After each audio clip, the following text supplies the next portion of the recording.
মমতা বন্দ্যোপাধ্যায়ের পুলিশ প্রশাসনকে অনুরোধ রাখছি, আপনারা কোনোরকম বিগত দিনের 6ই ডিসেম্বরের মতো আচরণ রাস্তায় করবেন না।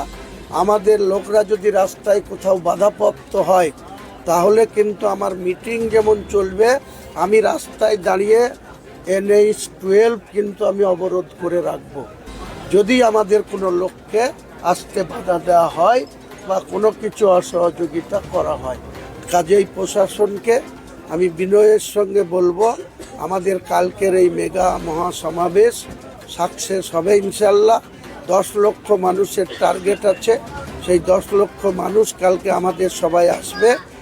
সেখান থেকেই আমরা আগামী দিনে বিধানসভা নির্বাচনে যে মুসলিমদেরকে মমতা ব্যানার্জি দুধেল গায়ে আখ্যা দিয়েছিল, সেই দুধেল গায়ের মানুষরা আগামী দিনে বিধানসভা নির্বাচনে মমতা ব্যানার্জির পার্টিকে জোড়া পায়ের লাথি মারা শুরু করবে আগামীকাল থেকে, সেটার ডাক দেওয়া হচ্ছে। তাই আপনাদের কাছে আমরা প্রশাসনের কাছে এই আবেদনটা আপনাদের মাধ্যমে রাখলাম। আপনারা অনেক আগে থেকে অবগত আছেন বাংলার মানুষ, আমি 22 ডিসেম্বর 2025 সোমবার এই জনতা উন্নয়ন পার্টির উদ্ঘাটন বা বাংলার মানুষের কাছে এর জন্ম বা প্রতিষ্ঠা করেছিলাম।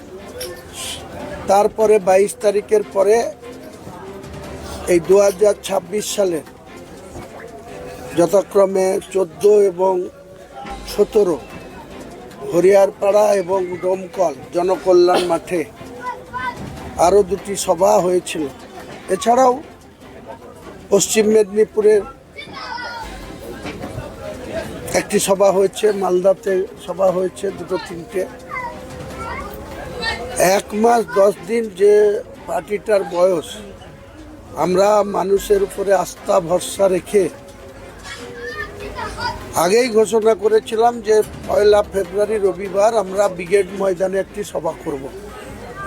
কিন্তু ব্রিগেডের যারা মাঠের NOC দেওয়ার মালিক অর্থাৎ ডিফেন্স দপ্তরের কর্নেল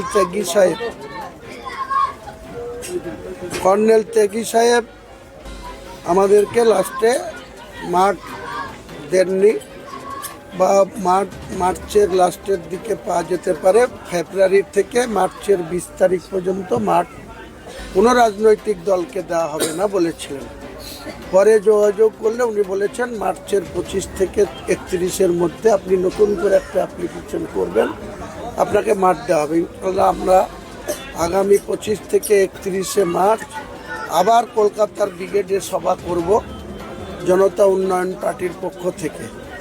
কিন্তু আমরা সেই আমাদের কথা রাখার জন্য, বাংলার মানুষকে আরও বেশি আমাদের উপরে আস্থা ভরসা রাখার জন্য আমরা 1 ফেব্রুয়ারিটা একদিন আগিয়ে এনে আগামী কাল 31শে জানুয়ারি শনিবার বেলা 12টায় আমরা রেজিনগর থানার অন্তর্গত মরাদিঘি পীর সাহেবের যে ভবন বা অফিস, তার ঠিক উল্টো দিকে এখানে একটি পাম্প আছে, পাম্পের পিছনে NH-12 নম্বর সংলগ্ন এলাকায় একটি মেগা মহাসমাবেশের আয়োজন করা হয়েছে।